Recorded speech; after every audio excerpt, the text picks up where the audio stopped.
The Mike Hosking Breakfast, 6 to 9 weekdays on NewstalkZB. G'day there. Well, what do you reckon happened, eh? You know, the big butter meeting. Willis and Hurrell, Nicola and Miles. Is it a meeting that took on a hopeless amount of hype, or was it a sign that at times this government, and Willis in particular, says stuff that makes them look like they're onto it when perhaps they're not?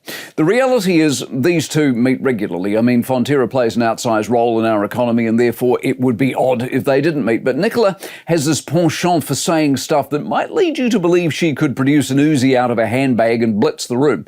She has the banks who she keeps telling us are people we should not be locked in a dark room with. She's got the supermarkets who in her Clouseau type way suggest she's been ferreting about the aisles and found dastardly deeds. Jacinda had the same predilection, of course, when she told us the petrol companies were quote-unquote fleecing us. It's all good stuff for the headlines and attention-seeking. It's very good guy, bad guy, and if hot air were rocket fuel, she would have flown to the moon and back 6 times. But is your butter any more affordable? Of course not.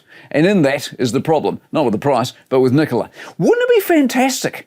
I mean, if there was a scandal or a rip-off or some highway robbery, wouldn't it be awesome if she could tie a butter producer to a chair and waterboard them until they scream, yes, yes, yes, it's true. The retail price is only $3.76, not $8.50. Sadly, it isn't going to happen. And presumably, as if she needed it, Miles worked her through the calculations at last night's meeting. We pay for butter the global price. The irony being, in this case, that's actually good news because dairy in general is booming and we need something to boom. What we would like to do versus what we have to do for good reason are two separate things, and that's why butter is the price it is. The real question for Nicola is how many meetings, threats and finger waggles does she have to produce for no change before someone calls her out for being a lot of mouth and not a lot of trouser? The Mike Hosking Breakfast, 6 to 9 weekdays on NewstalkZB.